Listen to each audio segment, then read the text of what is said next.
Hi friends, this is Vincent. நம்ம சேனலுக்கு உங்களை அன்புடன் வரவேற்கிறேன். ஓகே ஃப்ரெண்ட்ஸ், அதாவது நாம இன்ஜினியரிங் அப்ளிகேஷன் ஃபார்ம், அதாவது ஆன்லைன் அப்ளிகேஷன் ஃபார்ம் வந்து எப்படி நம்ம வந்து போடலாம் அப்படிங்கிற டெமோ வீடியோ தான் நம்ம பார்க்க போகிறோம். தயவு செய்து ஒரு 10 நாளைக்கு அப்ளையே பண்ணாதீங்க. நான் திரும்ப சொல்கிறேன், நிறைய வீடியோ சொல்லிட்டேன். உங்கள் டாக்குமெண்ட்ஸ்லாம் நீங்கள் என்ன ரெடி பண்ணி வைக்கணும். சரியா? அந்த டாக்குமெண்ட்ஸ் எல்லாம் நீங்கள் ஸ்கேன் பண்ணி வைக்கணும். ஃபர்ஸ்ட் ஆஃப் ஆல் இந்த வீடியோக்குள்ளே நீங்கள் வரதுக்கு முன்னாடி நான் என்னென்ன டாக்குமெண்ட்ஸ் வேணும் அப்படிங்கிற வீடியோ வந்து நான் ஏற்கனவே போட்டிருக்கேன். அந்த வீடியோவை பார்த்துட்டு அது எல்லாமே ஸ்கேன் பண்ணி உங்கள் மெயில்லையோ இல்லை வந்து உங்கள் கூகுள் டிரைவ்லையோ போட்டு வச்சுங்க. அதுக்கப்புறம் நீங்கள் என்ன பண்ணலாம் அப்ளை பண்ணுறதுக்கு நீங்கள் ஸ்டார்ட் பண்ணலாம். சரியா? அந்த விஷயத்தை பண்ணிடுங்க. அந்த வீடியோட லிங்க் டிஸ்கிரிப்ஷன் பாக்ஸில் இருக்குது. ஓகே ஃப்ரெண்ட்ஸ், இப்போ கூகுள் சர்ச் பாரில் போயிட்டு இப்போ நாம் வந்து மொபைல்லே தான் என்ன உங்களுக்கு ஷோ பண்ணி காட்ட போகிறோம். ஒன்று மொபைலில் பண்ணுங்கள், இல்லைனா இ சேவை மையத்தில் பண்ணலாம், இல்லை நெட் சென்டரில் பண்ணலாம். ஆனால் கூடவே இருங்க, ஏன்னா சில விஷயங்கள் நீங்கள் கரெக்டாக நீங்கள் அப்டேட் பண்ணியே ஆகணும். சரியா? ஏன்னா நெட் சென்டரில் இருக்கவங்க காமனாக பண்ணி கொடுத்துருவாங்க. சரியா? அப்படிங்கிற பட்சத்தில் நாம் என்ன பண்ணணும் ரெகுலராக நம்ம பண்ண வேண்டிய விஷயங்கள் வந்து நிறையா இருக்குது. சரியா? அதனால் கூடயே இருந்து பண்ணுங்கள். ஓகே, இப்போ நீங்கள் கூகுள் சர்ச் பாரில் போயிட்டு TNEA அப்படின்னு சொல்லி நீங்கள் டைப் பண்ணிங்க அப்படின்னா உங்களுக்கு இந்த மாதிரி பேஜ் வந்து ஓப்பன் ஆகும். சரியா? இந்த மாதிரி பேஜ் வந்து ஓப்பன் ஆயிருக்கா? TNEA 2025 அப்படின்னு சொல்லி பேஜ் வந்து ஓப்பன் ஆயிருக்கு. இந்த பேஜுக்குள்ளே நம்ம என்ன உள்ளே போகணும். ஓகே ஃப்ரெண்ட்ஸ், இந்த மாதிரி பேஜ் வந்து உங்களுக்கு ஓப்பன் ஆகிருக்கு. இந்த பேஜில் வந்து பார்த்தீங்க அப்படின்னா உங்களுக்கு கீழே வந்து click here for BE BTech registration அப்படின்னு சொல்லியிருக்கு. பார்த்தீங்களா? அந்த இடத்த நீங்கள் என்ன கிளிக் பண்ணணும். சரியா? இந்த இடத்த தான் நீங்கள் என்ன கிளிக் பண்ணணும். ப்ளூ கலரில் இருக்குல்ல, click here for BE BTech registration இருக்குல்ல, அதை நீங்கள் கிளிக் பண்ணிங்க அப்படின்னா உங்களுக்கு இந்த மாதிரி பேஜ் வந்து ஓப்பன் ஆகும். சரியா? இந்த பேஜ் மட்டும்தான் நமக்கு ரிசல்ட் வரதுக்கு முன்னாடி நீங்கள் வந்து என்ன பண்ணுங்கன்னு பார்த்தீங்கன்னா, நீங்கள் வந்து உள்ளே போகிறீங்க அப்படின்னா ரிசல்ட் வரதுக்கு முன்னாடி இந்த பேஜை மட்டும் கூட நீங்கள் என்ன பண்ணலாம், சும்மா நீங்கள் வந்து ஃபில் பண்ணி வைக்கலாம். நான் அதனால தான் சொல்கிறேன், ஒரு 10 நாளைக்கு அப்புறம் நீங்கள் ஃபில் பண்ணுங்கள். அதுவே உங்களுக்கு ரொம்ப எளிமையாக இருக்கும். அப்போ ஃபஸ்ட்டு என்ன கேட்குறாங்க அப்படின்னா, அதாவது விண்ணப்பதாரரின் பெயர், அதாவது உங்கள் 10th மார்க் ஷீட்டில் இருக்கிற மாதிரி அப்படியே நீங்கள் என்ன பார்த்தீங்கன்னா டைப் பண்ணணும். அதுக்கப்புறம் நான் ஏற்கனவே சொன்ன மாதிரி உங்களோட இண்டிவிஜுவல் மொபைல் நம்பர், அதுக்கப்புறம் உங்களோட இமெயில் ஐடி. சரியா?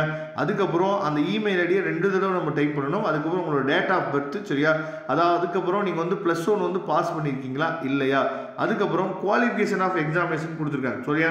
குவாலிஃபிகேஷன் ஆஃப் எக்ஸாமினேஷனில் நீங்கள் வந்து TN, அதாவது ஹையர் செகண்டரி அப்படின்னு சொல்லி கொடுக்கணும்.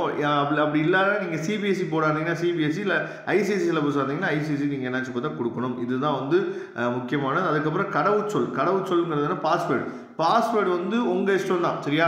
ஆனால் எப்படி கொடுக்கணும் அப்படின்னா, இப்போ உதாரணத்துக்கு பாஸ்வேர்டு வந்து அதாவது 5 லெட்டர்ஸ் இருக்கணும், அதுக்கப்புறம் ஒரு ஐகான் இருக்கணும், அதுக்கப்புறம் நம்பர்ஸும் இருக்கணும். இப்போ உதாரணத்துக்கு வின்சென்ட் அப்படிங்கிறதுக்கு நீங்கள் V வந்து கேப்சலட்டில் போட்டுட்டு, சரியா, வின்சென்ட் போட்டு @123 4 அப்படின்னு சொல்லி கொடுத்தீங்க அப்படின்னா அது வந்து ஸ்ட்ராங் பாஸ்வேர்டாக இருக்கும். அதனால தான் இங்கே கொடுத்துருக்காங்க பாருங்கள், பாஸ்வேர்டு மினிமம் 6 கேரக்டர் இருக்கணும். பாஸ்வேர்ட் should contains அட்லீஸ்ட் 1 ஆல்ஃபபெட்டிக்கு, சரியா, ஸ்பெஷல் கேரக்டர் இருக்கணும். அந்த ஸ்பெஷல் கேரக்டர் தான் நம்ம சொன்னோம். சரியா? அந்த பாஸ்வேர்டை 2 தடவை டைப் பண்ணிட்டு சேவ் பண்ணிடுங்க. சரியா? சேவ் பண்ணிங்க அப்படின்னா பேசிக் டீட்டெயில்ஸ் வந்து முடிஞ்சிடும். இதை மட்டும் கூட நீங்கள் இப்போதைக்கு பண்ணி வைக்கலாம். அதுக்கப்புறம் உங்களுக்கு ரிசல்ட் வந்ததுக்கு பின்னாடி நீங்கள் மற்ற எல்லா விஷயமே நீங்கள் பண்ணணும். சரியா? அதுக்கப்புறம் நீங்கள் என்ன பண்ணணும் அப்படின்னா, உங்களுக்கு வந்து நீங்கள் சேவ் கொடுத்த பின்னாடி ஒரு OTP வரும். சரியா? ஒரு OTP வந்து பார்த்தீங்க அப்படின்னா, ஒன்று உங்களோட மொபைல் நம்பருக்கு OTP வரும். சரியா? அதே மாதிரி உங்களோட மெயில் ஐடிக்கும் OTP வரும். இந்த மாதிரி மெயிலுக்கும் என்ன பார்த்தீங்கன்னா OTP வந்து வரும். சரியா? அந்த OTPயை நீங்கள் என்ன பண்ணணும்னு சொல்லி பார்த்தீங்கன்னா டைப் பண்ணணும். டைப் பண்ணி சப்மிட் வந்து கொடுத்துடணும். ஒருவேளை நீங்கள் OTPயை பார்க்கறதுக்கு முன்னாடியே க்ளோஸ் ஆகிடுச்சு அப்படின்னா ஒன்றும் பிரச்சனை இல்லை, பயப்படாதீங்க. ரீசெண்ட் OTP அப்படின்னு சொல்லி கீழே இருக்குது பார்த்தீங்களா, அதை நீங்கள் கொடுத்தீங்க அப்படின்னாவே திரும்ப என்ன பார்த்தீங்கன்னா OTP உங்களுக்கு வரும். அதனால் பிரச்சனை இல்லை. சரியா? போத், அதாவது உங்களோட மெயில் ஐடிக்கும் OTP வரும், as well as வந்து பார்த்தீங்க அப்படின்னா உங்களோட மொபைல் நம்பருக்கும் OTP வரும். அதை நீங்கள் பார்த்துங்க. அதுக்கப்புறம் திரும்ப நீங்கள் என்ன பண்ணணும் அப்படின்னா, நம்ம ஏற்கனவே சொன்ன பாருங்க TNEA அப்படின்னு சொல்லி என்ன பண்ணுங்க டைப் பண்ணிட்டு திரும்ப நம்ம என்ன பண்ணோம் அப்படின்னா உங்களுக்கு ஃபர்ஸ்ட் பேஜே திரும்ப வரும். இந்த ஃபர்ஸ்ட் பேஜ் திரும்ப வந்தோடனே சைடில் பாருங்க, மேலே பார்த்தீங்க அப்படின்னா உங்களுக்கு லாகின் அப்படின்னு சொல்லி ஒரு பேஜ் இருக்கு பார்த்தீங்களா. இப்போ உங்களுக்கு என்னன்னா ஒரு யூசர் ஐடி. சரியா? யூசர் ஐடிங்கிறது வந்து பார்த்தீங்க அப்படின்னா உங்களுக்கு ஏற்கனவே கிரியேட் ஆகிருக்கு. சரியா?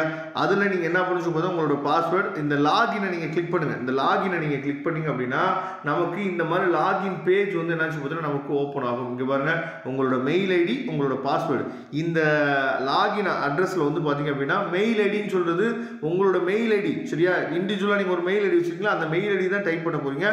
பாஸ்வேர்டு வந்து மெயில் ஐடியோட பாஸ்வேர்டு கிடையாது. இப்போ நீங்கள் புதுசாக கிரியேட் பண்ணீங்கல்ல அந்த பாஸ்வேர்டை தான் இங்கே டைப் பண்ணணும். அதை நல்லா ஞாபகம் வச்சுங்க சரியா. அந்த பாஸ்வேர்டை நீங்கள் டைப் பண்ணி லாகின் பண்ணி உள்ளே போயிருங்க. லாகின் பண்ணி உள்ளே போனோடனே நமக்கு இந்த பேஜ் வந்து ஓப்பன் ஆயிரும். நம்ம என்னென்ன நம்ம ஃபில் பண்ண போகிறோம் அப்படின்னா ஸ்பெஷல், அதாவது பர்சனல் இன்ஃபோ சரியா. இது பர்சனல் இன்ஃபர்மேஷனுக்கு ஃபில் பண்ணணும். அதுக்கப்புறம் ஸ்பெஷல் இன்ஃபர்மேஷன் இருந்துச்சுன்னா அதை ஃபில் பண்ணணும். அதுக்கப்புறம் வந்து பார்த்தீங்கன்னா ஸ்கூலிங் டீட்டெயில்ஸ் நம்ம ஃபில் பண்ணணும். அப்புறம் அகாடமிக், அதுக்கப்புறம் வந்து பார்த்தீங்கன்னா பேமெண்ட்டு, அதுக்கப்புறம் உங்களுக்கு ரிப்போர்ட் வந்து ஜென்ரேட் ஆகிடும். அப்போ ஸ்கூல் இன்ஃபர்மேஷனில் நம்ம என்னென்ன ஃபில் பண்ணோம் அப்படின்னா விண்ணப்பதாரரின் பெயர் ஏற்கனவே நீங்கள் டைப் பண்ணி அது வந்துடும் சரியா. அதுக்கப்புறம் பெற்றோர் அல்லது பாதுகாவலரின் பெயர் சரியா, நேம் ஆஃப் தி பேரண்ட்ஸு, அதுக்கப்புறம் கம்யூனிகேஷன் அட்ரஸ் சரியா. அதாவது இப்போ கம்யூனிகேஷன் அட்ரஸில் நீங்கள் இப்போ இருக்கிறதும் சரி பெர்மனன்ட் அட்ரஸும் சேமாக இருந்துச்சு அப்படின்னா சேம் அஸ் கம்யூனிகேஷன் அட்ரஸ் பார்த்தீங்களா, அந்த இடத்துல நீங்கள் கிளிக் பண்ணிங்கன்னா போதுமானது. அதுக்கப்புறம் ஸ்டேட் வந்து தமிழ்நாடு, டிஸ்ட்ரிக்ட் எந்த டிஸ்ட்ரிக்ட்ங்கிறது செலக்ட் பண்ணிங்க. அதுக்கப்புறம் எந்த தாலுக்கு சரியா. அதுக்கப்புறம் கம்யூனிகேஷன் அட்ரஸ் பின்கோடு என்னன்னு சொல்லி டைப் பண்ணிடுங்க. அதுக்கப்புறம் வந்து பார்த்தீங்கன்னா நேட்டிவிட்டி டிஸ்ட்ரிக்ட் சொந்த மாவட்டம் எது. அதுக்கப்புறம் இந்த பக்கம் வந்து பார்த்தீங்க அப்படின்னா உங்களோட பாலினம் என்ன சரியா. அதுக்கப்புறம் டேட் ஆஃப் பர்த் என்ன சரியா. அதுக்கப்புறம் வந்து மதர் டங் என்ன, நேஷனாலிட்டி என்ன, நேட்டிவிட்டி தமிழ்நாடா இல்லை அதர்ஸா அப்படின்னு சொல்லி கொடுத்துருங்க. ரிலிஜியன் என்ன, உங்களோட கம்யூனிட்டி என்ன, இதெல்லாம் ரொம்ப முக்கியமாக பார்த்து நீங்கள் கொடுக்கணும். ரிலிஜியன் என்ன, கம்யூனிட்டி என்ன. அதுக்கப்புறம் வந்து பார்த்தீங்கன்னா இதெல்லாம் வந்து நெட் சென்டரில் கொஞ்சம் அவசரப்பட்டு ஏதாவது மாற்றி கொடுத்துட்டாங்க அப்படின்னா பிரச்சனைகள் அதிகமாகும். அதனால் இந்த இடத்துல ரொம்ப கவனமாக நீங்கள் பண்ணணும். அதுக்கப்புறம் ஆதார் நம்பர் சரியா. ஆதார் நம்பர் என்ன அப்படிங்கிறத கொடுத்துட்டு கீழே சேவ் அண்ட் கண்டினியூ இருக்குது பார்த்தீங்களா, சேவ் அண்ட் கண்டினியூ நீங்கள் கொடுத்துருங்க சரியா. கொடுத்துட்டீங்க அப்படின்னா அடுத்த பேஜ் வந்து உங்களுக்கு இந்த மாதிரி உங்களுக்கு என்னாச்சு பார்த்தீங்கன்னா ஓப்பன் ஆகும் சரியா. இதில் வந்து ரொம்ப முக்கியமானது என்னென்னா இந்த எலிஜிபிலிட்டின்னு சொல்லி கொடுத்துருக்காங்கல்ல, இந்த எலிஜிபிலிட்டி பேஜ் வந்து ரொம்ப முக்கியமானது சரியா. ஏன் இந்த எலிஜிபிலிட்டி பேஜ் வந்து ரொம்ப முக்கியமானதுன்னா யார் வந்து நம்மளோட டிஎன்இஏ கவுன்சிலிங் எலிஜிபிள் அப்படின்னா 8th-லேருந்து 12th வரைக்கும் நீங்கள் என்ன பண்ணணும், கண்டிப்பாக தமிழ்நாட்டில் நீங்கள் படிச்சிருக்கணும். அப்படி இல்லை அப்படின்னா உங்கள் பேரண்ட் சரியா, அதாவது உங்கள் பேரண்ட் வந்து இங்கே சென்ட்ரல் கவர்மெண்ட்லேயோ இல்லை ஸ்டேட் கவர்மெண்ட்லேயோ இல்லை பப்ளிக் எம்ப்ளாய் ஏதோ ஒர்க் பண்ணுறாங்க, லாஸ்ட் 5 இயர்ஸாக இங்கே ஒர்க் பண்ணுறாங்க அப்படின்னா நீங்கள் eligible. My parent is serving all India Tamil Nadu cadre officer சரியா அப்படின்னு சொல்லி நீங்கள் இங்கே அதாவது லாஸ்ட் 5 இயர்ஸ் நீங்கள் தமிழ்நாட்டில் என்னாச்சு பார்த்தா இருந்திருக்கணும். அப்படி இல்லை அப்படின்னா நீங்கள் அதர் ஸ்டேட்டில் நீங்கள் போயிருவீங்க சரியா. அப்போ அதர் ஸ்டேட்டு நீங்கள் போகும்போது நீங்கள் ஓசி கம்யூனிட்டிலே தான் என்னாச்சு பார்த்தீங்கன்னா நீங்கள் வருவீங்க. ஓப்பன் காம்படிஷனில் தான் உங்களால் கலந்துக்க முடியும் சரியா. அதனால தான் இங்கே கொடுத்துருக்காங்க பாருங்கள், name of the community OC, name of the caste others அப்படின்னு சொல்லி இதில் தான் நீங்கள் என்னாச்சு பார்த்தா வருவீங்க அதர் ஸ்டேட்லேருந்து வந்தீங்க அப்படின்னா. இது தெளிவாக நீங்கள் பார்த்துங்க. அதுக்கப்புறம் செகண்ட் ஒன்று என்ன சொல்லுன்னா ஸ்பெஷல் ரிசர்வேஷன் இன்ஃபர்மேஷன் சரியா. ஸ்பெஷல் ரிசர்வேஷன் இன்ஃபர்மேஷன் இதுதான் ரொம்ப முக்கியமானது. ஃபர்ஸ்ட் ஒன்று என்னன்னா நீங்கள் ஸ்போர்ட்ஸ் பர்சனா இல்லையா, ஸ்போர்ட்ஸ் பர்சனாக இருந்தீங்க அப்படின்னா எஸ்ன்னு சொல்லி கொடுத்துருங்க. எக்ஸ் சர்வீஸ் மேனாக இருந்தீங்க அப்படின்னா எஸ்ன்னு சொல்லி கொடுத்துருங்க, இல்லைன்னா நோன்னு சொல்லி கொடுத்துருங்க. அதுக்கப்புறம் டிஃப்ரெண்ட்லி வேபிள் பர்சனாக இருந்தீங்க அப்படின்னா எஸ்ன்னு கொடுத்துருங்க, அப்படி இல்லைன்னா நோன்னு சொல்லி கொடுத்துருங்க. அதுக்கப்புறம் ரொம்ப ரொம்ப ரொம்ப ரொம்ப முக்கியமான விஷயம் டிஎஃப்சி சென்டர் சரியா. டிஎஃப்சி சென்டரோட சர்டிஃபிகேட் வெரிஃபிகேஷன், அதாவது டிஎஃப்சி சென்டர் அப்படின்னா என்னன்னா உங்கள் வீட்டுக்கு நியரஸ்டாக இருக்கக்கூடிய ஒரு கவர்மெண்ட் காலேஜ் இங்கே வரும் சரியா. உங்கள் வீட்டுக்கு நியரஸ்டாக இருக்கக்கூடிய ஒரு கவர்மெண்ட் காலேஜ், அண்ணா யூனிவர்சிட்டி காலேஜோ இல்லை வந்து பார்த்தீங்கன்னா ஒரு காலேஜ் வந்து உங்கள் வீட்டுக்கு நியரஸ்டாக இருக்கக்கூடிய காலேஜ் வந்து கொடுத்துருப்பாங்க. இந்த டிஎஃப்சி சென்டர் அப்படின்னா என்ன அப்படின்னா ஏதாவது ஒரு சந்தேகம் வருது உங்களுக்கு, இல்லை ஏதாவது ஒரு டவுட் வருது. இப்போ உதாரணத்துக்கு சர்டிஃபிகேட் வெரிஃபிகேஷன் வந்து நமக்கு ஆன்லைனில் நடக்கும். ஆனால் உங்கள் சர்டிஃபிகேட்டில் எங்களுக்கு டவுட் இருக்குது, உங்கள் சர்டிஃபிகேட் எடுத்துகிட்டு நீங்கள் நேராக வாங்க அப்படின்னா நம்ம சென்னைக்கெலாம் போக முடியாது நேராக. அதனால் என்ன பண்ணுவாங்கன்னா உங்கள் டிஸ்ட்ரிக்ட்லேயே ஒரு காலேஜ் வந்து செலக்ட் பண்ண சொல்லுவாங்க. அதுதான் இந்த டிஎஃப்சி சென்டர் சரியா. அதை கண்டிப்பாக உங்கள் வீட்டுக்கு பக்கத்தில் இருக்க காலேஜை செலக்ட் பண்ணிடுங்க. அதுக்கப்புறம் வேறு ஏதாவது டிஎஃப்சி சென்டர் போட்டிங்கன்னா மாற்றுறது ரொம்ப கடினமாயிடும். அதுக்கப்புறம் செலக்ட் பண்ணிவிட்டு சேவ் அண்ட் கண்டினியூ என்னாச்சு பார்த்தா கொடுத்துருங்க. சேவ் அண்ட் கண்டினியூ கொடுத்த முன்னாடி அதுக்கப்புறம் உங்களோட ஸ்காலர்ஷிப் இன்ஃபர்மேஷன் சரியா. இந்த ஸ்காலர்ஷிப் இன்ஃபர்மேஷன் ரொம்ப முக்கியமானது.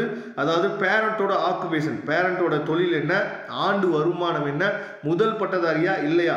இங்கே வந்து என்னாச்சு பார்த்தீங்கன்னா சப்போஸ் நீங்கள் வந்து எலிஜிபிள் தான் ஆனால் உங்கள் கையில் சர்டிஃபிகேட் இல்லைனாலும் எஸ்ன்னு சொல்லி கொடுங்க, ஒன்றும் பிரச்சனை இல்லை. அதே மாதிரி ரொம்ப முக்கியமானது இங்கே தான் நம்ம ரொம்ப ரொம்ப ரொம்ப முக்கியமானது, யாராவது நெட் சென்டரில் அப்ளை பண்ணிட்டு இருக்க ஸ்டாஃப்ஸ் வந்து பார்த்தீங்க அப்படின்னா தயவு செய்து இதை பசங்களுக்கு நீங்களே இன்சிஸ்ட் பண்ணுங்க. என்னன்னா SC SCA ST converted Christian இந்த கேட்டகரியில் வந்தாங்க அப்படின்னா அவங்களுக்கு வந்து பார்த்தீங்கன்னா அதாவது ரெண்டுமே நீங்கள் வந்து கொடுக்கலாம் சரியா, ரெண்டுமே கொடுங்க. ஆனால் தயவு செய்து நான் சொல்கிறேன் என்ன அப்படின்னா நீங்கள் வந்து எஸ்சி எஸ்சிஏ எஸ்டி கேட்டகரியில் வந்தீங்க அப்படின்னா இந்த உயர்கல்வி தொகைக்கு மட்டும் எஸ் கொடுத்து போஸ்ட் மெட்ரிக் ஸ்காலர்ஷிப் மட்டும் எஸ் கொடுத்துட்டு முதல் பட்டதாரி இல்லைன்னு சொல்லி கொடுத்துருங்க. ஏன்னா கவர்மெண்ட் வந்து சஃபல் பண்ணி தான் என்ன பண்ணுறாச்சு பார்த்தீங்கன்னா இந்த அலாட்மெண்ட்டை நமக்கு வந்து கொடுக்குறாங்க. அப்படிங்கிற பட்சத்தில் இந்த இடத்துல ரெண்டுலேயுமே நீங்கள் ஓகே கொடுத்துட்டீங்கன்னா, ஒருவேளை உங்களுக்கு ஃபஸ்ட் கிராஜுவேட்டுக்கு ஸ்காலர்ஷிப்க்கு நீங்கள் எலிஜிபிள் ஆகிட்டீங்க, போஸ்ட் மெட்ரிக் ஸ்காலர்ஷிப்க்கு எலிஜிபிள் இல்லாமல் போயிட்டீங்க அப்படின்னா மிகப்பெரிய ஒரு பிரச்சனை உருவாக்கும். ஏன்னா ஃபஸ்ட் கிராஜுவேட் ஸ்காலர்ஷிப்புக்கு வெறும் 25,000 வரும். ஆனால் போஸ்ட் மெட்ரிக் ஸ்காலர்ஷிப்புக்கு 60,000 உங்களுக்கு வந்து வருஷம் வருஷம் வரும். அது நம்ம தவிர்க்கிறதுக்கு இந்த இடத்துல நல்லபடியாக என்ன பண்ணணும்னு சொல்லி பார்த்தீங்கன்னா, கொஞ்சம் யோசிச்சு நீங்கள் பண்ணுங்கள். நீங்கள் ஃபஸ்ட்டு கிராஜுவேட்டுக்கும் எலிஜிபிளாக இருக்கீங்க, எஸ்சிஏ கவுன்சிலிங்க்கும் ஸ்காலர்ஷிப்புக்கும் எலிஜிபிளாக இருக்கீங்கன்னா தயவுசெய்து போஸ்ட் மெட்ரிக் ஸ்காலர்ஷிப்புக்கு மட்டும் எஸ் கொடுங்க, ஃபஸ்ட்டு கிராஜுவேட்டுக்கு கொடுக்காதீங்க. அதுக்கப்புறம் are you planning to avail education loan அப்படின்னு சொல்லி கேட்குறாங்க. எஜுகேஷன் லோன் எடுக்கிறதுக்கு நீங்கள் திட்டமிட்டுருக்கீங்களான்னு சொல்லி கேட்டிங்கன்னா, எஸ்னா எஸ்ன்னு கொடுங்க, நோனா நோன் கொடுங்க. ஒருவேளை இங்கே எஸ் கொடுத்துட்டு நான் வந்து எஜுகேஷன் லோன் வேணான்னு சொன்னேன் அப்படின்னா எந்த பிரச்சனை வருமானு சொல்லி கேட்டால் கிடையாது. அதனால் எல்லா பேருமே எஸ் கொடுத்து கொஞ்சம் நம்ம வந்து சேஃப் ஜோனில் வச்சுக்கிறது நமக்கு நல்லது. அதுக்கப்புறம் சேவ் அண்ட் கண்டினியூ கொடுத்துருங்க. சரியா? அடுத்த ஸ்டேஜ் வந்து 4th ஸ்டேஜ் வந்து பார்த்தீங்கன்னா ஸ்கூல் ஆஃப் ஸ்டடி இன்ஃபர்மேஷன். சரியா? எந்தெந்த ஸ்கூலில் நீங்கள் படிச்சிங்க, அதாவது கேட்டகரி ஆஃப் ஸ்கூல் அப்படிங்கிறப்ப ஸ்டேட் போர்டில் படிச்சிங்களா, சிபிஎஸ்சியில் படிச்சிங்களா, ஐசிஎஸ்சியில் படிச்சிங்களா, அதுக்கப்புறம் பள்ளி இருப்பிடத்தின் குடிமை எந்த இடத்துல லொக்கேஷன் இருக்குது. சரியா? அதுக்கப்புறம் வந்து பார்த்தீங்கன்னா have you studied 8th to 12th. சரியா? தமிழ்நாட்டில் படிச்சிங்களா, லாஸ்ட் 5 வருஷம் தமிழ்நாட்டில் படிச்சிங்களா, எஸ்ன்னு சொல்லி கொடுத்துங்க. அதுக்கப்புறம் கல்வி உரிமை சட்டத்தின் கீழ் தனியார் பள்ளியில் 6 முதல் 8 வரையிலும், அரசு பள்ளியில் 9ஆம் வகுப்பு முதல் 12ஆம் வகுப்பு வரை படிச்சிருக்கான்னு சொல்லி கேட்டிருக்காங்க. இந்த ஆர்டிஐயில் படிப்பாங்க, அது நமக்கு தேவையில்லை, நோன்னு சொல்லி கொடுத்துருங்க. அதுக்கப்புறம் have you studied 6th to 12th in government school. Government ஸ்கூலில் படிச்சிங்களா இல்லையான்னு சொல்லி இந்த இடத்துல கேட்டிருக்காங்க. கவர்மெண்ட் ஸ்கூலில் படிச்சிருந்தீங்க 6லேருந்து 12வது வரைக்கும் கவர்மெண்ட் ஸ்கூலில் மட்டும்தான் படிச்சிங்க அப்படின்னா இந்த இடத்துல எஸ் கொடுங்க, அப்படி இல்லைன்னா நோ கொடுத்துருங்க. அதுக்கப்புறம் 6th-லேருந்து 12th வரைக்கும் நீங்கள் எந்த ஸ்கூலில் படிச்சிங்க, எந்த ஆண்டு நீங்கள் பாஸ் பண்ணீங்க, எந்த ஸ்டேட்டில் படிச்சிங்க, எந்த டிஸ்ட்ரிக்டில் படிச்சிங்க, எந்த பிளாக்கில் நீங்கள் படிச்சிங்க, எந்த ஸ்கூலில் நீங்கள் படிச்சிங்க அப்படிங்கிற எல்லா இன்ஃபர்மேஷனுமே இங்கே நீங்கள் கொடுக்கணும். கொடுத்துட்டு சேவ் அண்ட் கண்டினியூ நீங்கள் கொடுத்துருங்க. சேவ் அண்ட் கண்டினியூ கொடுத்துட்டீங்க அப்படின்னா அடுத்த பேஜ் வந்து பார்த்தீங்கன்னா அகடமிக் இன்ஃபார்ம். சரியா? அதாவது கல்விசார் தகவலில் நீங்கள் என்ன பண்ணணும் அப்படின்னா குவாலிஃபிகேஷன் ஆஃப் எக்ஸாமினேஷன். இதில் தான் வந்து பார்த்தீங்கன்னா நீங்கள் வந்து இது ஏற்கனவே நீங்கள் கொடுத்துருப்பீங்க. சரியா? அதாவது தமிழ்நாடு ஸ்டேட் போர்டா இல்லை வந்து சிபிஎஸ்சியா இல்லை வந்து ஐசிஎஸ்சி சிலபஸ் நீங்கள் பண்ணீங்களா அப்படிங்கிறத ஏற்கனவே நீங்கள் கொடுத்துருப்பீங்க, அதில் எந்த பிரச்சனையும் இல்லை. அதுக்கப்புறம் name of the board of examination. சரியா? எந்த போர்டில் நீங்கள் எக்ஸாம் எழுதுறீங்க. அதுக்கப்புறம் பெர்மனன்ட் ரிஜிஸ்டர் நம்பர். சரியா? இந்த பெர்மனன்ட் ரிஜிஸ்டர் நம்பர் எப்போ உங்களுக்கு கிடைக்கும் அப்படின்னா உங்களோட 12th மார்க் ஷீட் உங்களோட கையில் இருக்கும் பார்த்தீங்களா, அதில் ஒரு ரிஜிஸ்ட்ரேஷன் நம்பர் இருக்கும். இது வந்து உங்களோட ஹால் டிக்கெட்டில் நீங்கள் எடுக்கிற நம்பர் கிடையாது. உங்களோட 12th மார்க் ஷீட்டில் ஒரு நிரந்தர பதிவெண் அப்படின்னு சொல்லி கொடுப்பாங்க. அந்த பதிவெண்ணை தான் இங்கே என்ன சொல்லும்போது டைப் பண்ணணும், அதை பார்த்துங்க. அதுக்கப்புறம் இந்த ரோல் நம்பர், இதுதான் வந்து உங்கள் ஹால் டிக்கெட் ரோல் நம்பர் இருக்கு பாருங்க, இதுவுமே மார்க் ஷீட்லேயே போட்டிருப்பாங்க. சரியா? ஹையர் செகண்டரியோட ரோல் நம்பர். சரியா? அதுக்கப்புறம் எந்த இயர் தேர்ச்சி பெற்ற ஆண்டு வந்து பார்த்தீங்கன்னா 2025. சரியா? அதுக்கப்புறம் ஹையர் செகண்டரியில் நீங்கள் என்ன குரூப் எடுத்தீங்க, அதாவது எல்லா பேருமே ஹையர் செகண்டரி அகாடமிக் தான் மேக்ஸிமம் இருப்பீங்க. ஒகேஷ்னல் குரூப்பாக இருந்தீங்க அப்படின்னா, சரியா, ஒகேஷ்னல் குரூப்பாக இருந்தீங்கன்னா மட்டும் ஒகேஷ்னல் நீங்கள் கொடுங்க. சரியா? அதுக்கப்புறம் குரூப் கோடு வந்து என்னென்னா இப்போ கம்ப்யூட்டர் மேக்ஸா இல்லை பயோ மேக்ஸா அப்படின்னு சொல்லி நீங்கள் அதை கிளிக் பண்ணிங்க அப்படின்னா உங்களுக்கு வரும். அதில் நீங்கள் என்ன குரூப் அப்படிங்கிறத நீங்கள் கொடுத்துருங்க. அதுக்கப்புறம் ரொம்ப முக்கியமானது மீடியம் ஆஃப் இன்ஸ்ட்ரக்ஷன். எந்த மீடியமில் நீங்கள் படிச்சீங்க, தமிழ் மீடியமா இங்கிலீஷ் மீடியமா. அதுக்கப்புறம் வந்து பார்த்தீங்கன்னா அதாவது இங்கே தான் உங்களோட மார்க்கை நீங்கள் டைப் பண்ணணும். சரியா? அப்போ இதெல்லாம் 12th மார்க் வந்தோடனே நம்ம பண்ண முடியுமா, அதனால் அவசரப்படாங்க. சரியா? உங்களோட ஹையர் செகண்டரி மார்க், அதாவது மேக்ஸிமம் மார்க் எவ்வளோ, நமக்கு 600 மார்க்கு. சிபிஎஸ்சியில் நீங்கள் எழுதுனீங்க அப்படின்னா 500 அப்படின்னு சொல்லி டைப் பண்ணிவிட்டு நீங்கள் எடுத்த மார்க்கை அடுத்த பேஜ் அடுத்த இடத்துல அடுத்த காலத்தில் நீங்கள் டைப் பண்ணணும். பெற்ற மதிப்பெண்கள் எவ்வளோ. அதுக்கப்புறம் எஸ்எஸ்எல்சி. சரியா? நீங்கள் 10th நீங்கள் எவ்வளோ மார்க் வந்து அதாவது அதிகபட்ச மதிப்பெண் 500, அதுக்கு நீங்கள் எவ்வளோ எடுத்தீங்க. அதுக்கப்புறம் நீட் தேர்வுக்கு விண்ணப்பித்தீர்களா அப்படின்னு சொல்லி கேட்பாங்க. ஆம் அப்படின்னு சொல்லி கொடுத்துருங்க, இல்லைன்னா இல்லைன்னு சொல்லுங்கள். ஜேஇ தேர்வுக்கு விண்ணப்பித்திருக்கிறீர்களா அப்படின்னா எஸ்ஸா நோவா அதை கொடுத்துருங்க. அதுக்கப்புறம் வந்து பார்த்தீங்கன்னா அதாவது marine university common entrance test. சரியா? இதுக்கு நீங்கள் வந்து என்ன சொல்லுங்கள், அதாவது அதுக்கு நீங்கள் அப்ளை பண்ணிங்கன்னா அப்படின்னு சொல்லி பார்த்தீங்கன்னா எஸ்னா எஸ் கொடுங்க, இல்லை நோன் கொடுத்துருங்க. அதுக்கப்புறம் எஜுகேஷனல் மேனேஜ்மெண்ட் இன்ஃபர்மேஷன். சரியா? அதாவது கல்வி மேலாண்மை தகவல் மைய எண் அப்படின்னு சொல்லி கொடுத்துருக்காங்க, அதை நீங்கள் பார்த்துங்க. அதுக்கப்புறம் சர்டிஃபிகேட், அதாவது கம்யூனிட்டி சர்டிஃபிகேட் நம்பர், ஜாதி சான்றிதழில் உங்களோட நம்பர், அதாவது இந்த கல்வி மேலாண்மை தகவல் மைய நம்பர் அப்படின்னா என்ன அப்படின்னா எமிஸ் நம்பர் நம்ம சொல்லுவோம். சரியா? அந்த எமிஸ் நம்பர் அங்கே ரொம்ப முக்கியமானது. அந்த எமிஸ் நம்பரை டைப் பண்ணிடுங்க. எமிஸ் நம்பர் எங்கே இருக்கும் அப்படின்னா டிசி டிசியில் இருக்கும். சரியா, டிசியில் எமிஸ் நம்பர் கொடுத்துருப்பாங்க. அந்த எமிஸ் நம்பர் அங்கே டைப் பண்ணுங்கள். அதுக்கப்புறம் கம்யூனிட்டி சர்டிஃபிகேட் நம்பர் மேலே உங்களுக்கு கொடுத்துருப்பாங்க. சரியா, ஒரு 13 நம்பர் இருக்கும், அதை நீங்கள் டைப் பண்ணுங்க. Nativity number. சரியா, நேட்டிவிட்டி சர்டிஃபிகேட் வந்து யாருக்கு தேவை அப்படின்னா அதர் ஸ்டேட்லேருந்து வரவங்களுக்கு நேட்டிவ் சர்டிஃபிகேட் வந்து கண்டிப்பாக தேவைப்படும். ஒருவேளை நீங்கள் 5 வருஷம், அதாவது நான் தமிழ்நாட்டில் தான் பிறந்தேன், ஆனால் நான் படித்தது வந்து ஆந்திராலையோ இல்லை கர்நாடகாலையோ படித்தேன் அப்படின்னா நீங்களும் நேட்டிவ் சர்டிஃபிகேட் வந்து இங்கே கொடுக்கணும். அதை பார்த்துங்க. அதுக்கப்புறம் சேவ் அண்ட் கண்டினியூ நீங்கள் கொடுத்துருங்க. சரியா, கொடுத்துட்டீங்க அப்படின்னா ஓவராலாக இப்போ வந்து உங்களுக்கு ஒரு ப்ரிவியூ வரும். சரியா, அதாவது பர்சனல் இன்ஃபோ எல்லாத்தையுமே நீங்கள் ப்ரிவியூ வந்து இந்த இடத்துல என்னென்ன பார்த்துக்கலாம். பார்த்துட்டு ஏதாவது மிஸ்டேக் இருக்குது அப்படின்னா இங்கே பேக்குன்னு சொல்லி கீழே பாருங்கள், பேக்குன்னு சொல்லியிருக்கா, அதை நீங்கள் கொடுத்தீங்க அப்படின்னா எந்த இடத்துல நீங்கள் மிஸ்டேக் கொடுத்தீங்களோ அதை போய் என்ன பண்ணிக்கலாம், கரெக்ஷன் பண்ணிக்கலாம். ஒரு தடவைக்கு 10 தடவை நீங்கள் நினச்சி பார்த்தீங்கன்னா செக் பண்ணிக்கங்க. ஏதாவது ஒரு இடத்துல மிஸ்டேக் கொடுத்துருக்குமா. ரொம்ப முக்கியமானது உங்கள் நேமு, உங்களோட கம்யூனிட்டி, உங்களோட மெயில் ஐடி ரொம்ப முக்கியமானது, அதை பார்த்துங்க.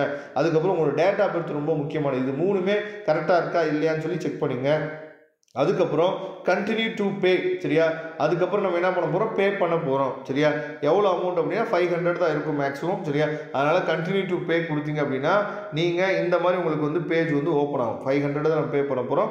அது இந்த மாதிரி பேஜ் வந்து ஓப்பன் ஆகும். சரியா, அதில் வந்து Canara bank, Indian bank, Indian overseas பேங்க்கு, HDFC பேங்க், இதெல்லாம் வச்சு நம்ம என்ன பண்ணலாம், பே பண்ணலாம். அதே மாதிரி ஜிபே, கூகுள் பே வச்சு ஃபோன்பே வச்சு நீங்கள் பே பண்ணுறதுக்கு ஆப்ஷன் வந்து இந்த வருஷம் கண்டிப்பாக கொடுப்பாங்க பே கேட்வேஸில். அதனால் எந்த பிரச்சனை இல்லை.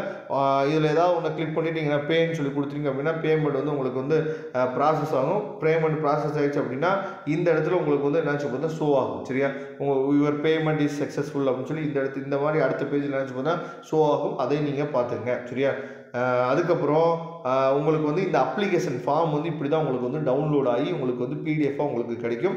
அதை நீங்கள் பிரிண்ட் அவுட் எடுத்து வச்சுக்கோங்க. சரியா, அதுக்கப்புறம் ரொம்ப முக்கியமானது இது வந்து ஓவரால் அப்ளிகேஷன். அதுக்கப்புறம் இன்னும் நம்ம ரொம்ப முக்கியமான விஷயம் பண்ணவே இல்லை, டாக்குமெண்ட் வந்து நம்ம அப்லோட் பண்ணணும். சரியா, அடுத்து டாக்குமெண்ட் அப்லோட் பண்ணுற பேஜ் வந்து இப்படி தான் உங்களுக்கு ஓப்பன் ஆகும். சரியா, அப்போ இப்போயே நீங்கள் என்ன பண்ணணும்னு சொல்லி பார்த்தீங்கன்னா உங்களோட 10th மார்க் ஷீட் வந்து பார்த்தோம் அப்படின்னா அதாவது 150 KB 1 MB தான் இருக்கணும். சரியா, 10th மார்க் ஷீட் வந்து 150 KB 1 MB தான் இருக்கணும். அதை நீங்கள் பார்த்துங்க. அதுக்கப்புறம் 11th mark sheet 150 KB 1 MB, 12th mark sheet 150 KB 1 MB, transfer certificate அதாவது டிசி. சரியா, அதுவும் 150 KB 1 MB தான் இருக்கணும். அதை தெளிவாக நீங்கள் பார்த்துங்க.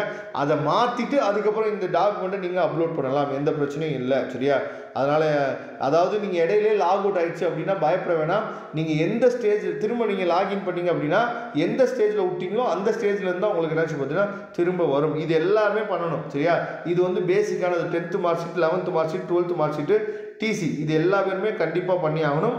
ஒருவேளை நீங்கள் வந்து ஸ்போர்ட்ஸ் பர்சனாக இருந்தீங்க, எஸ் கொடுத்துருந்தீங்க அப்படின்னா உங்களுக்கு இந்த மாதிரி வரும். சரியா, அடிஷனல் சர்டிஃபிகேட் அப்படின்னு சொல்லி கொடுத்துருக்காங்கல்ல, இந்த அடிஷனல் சர்டிஃபிகேட்டில் தான் நீங்கள் என்ன பண்ணணும்னு பார்த்தீங்கன்னா நீங்கள் ஸ்போர்ட்ஸ் பர்சனாக இருக்கீங்க, இல்லை எக்ஸ் சர்வீஸ்மேனாக இருக்கீங்க, இல்லை டிசபிள் பர்சனாக இருக்கீங்க, அப்படி இருந்தீங்க அப்படின்னா நீங்கள் என்ன பண்ணணும்னு பார்த்தீங்கன்னா இந்த இடத்துல கொஞ்சம் நீங்கள் அதாவது ஆம் அப்படின்னு சொல்லி என்னன்னு பார்த்து கொடுத்துருந்தீங்க அப்படின்னா sports person, X serviceman, disable பர்சனுக்கு ஆம்னு சொல்லி கொடுத்துருந்தீங்க அப்படின்னா இந்த இடத்துல நீங்கள் ஓகே பண்ணணும். அதை தெளிவாக நீங்கள் பார்த்துங்க. ஓகே பண்ணிவிட்டு இந்த இடத்துல அந்த சர்டிஃபிகேட்ஸ் எல்லாத்தையுமே ஸ்போர்ட்ஸ் சர்டிஃபிகேட் எல்லாத்தையுமே நீங்கள் என்ன பண்ணணும், அப்லோட் பண்ணணும். ஸ்போர்ட்ஸ் சர்டிஃபிகேட் அப்லோட் பண்ணிங்க அப்படின்னா உங்களைய சென்னைக்கு கூப்பிடுவாங்க. சென்னையில் ஸ்போர்ட்ஸ் சர்டிஃபிகேட் வெரிஃபிகேஷன் நடக்கும். சரியா, இதெல்லாம் கொடுத்துட்டீங்க அப்படின்னா ஃப்ரீஸ் அப்லோட் கொடுத்து முடிச்சிடுங்க. அவ்வளோதான், முடிஞ்சிச்சு. சரியா, அதனால் ஈஸியாக நீங்கள் என்ன பண்ணலாம், முடிச்சிடலாம். தயவுசெய்து அதாவது இன்னையிலேருந்து போர்ட்டல் ஓப்பன் ஆகுதுன்னு சொல்லிட்டு இன்றைக்கே போய் அறிபறியாக பண்ணாதீங்க. இந்த சர்டிஃபிகேட்ஸ் எல்லாத்தையும் ரெடி பண்ணி வச்சுட்டு அதுக்கப்புறம் பண்ணுங்கள். உங்களுக்கு எந்த வித சந்தேகமாக இருந்தாலும் நீங்கள் கமெண்ட் பாக்ஸில் கேட்கலாம்.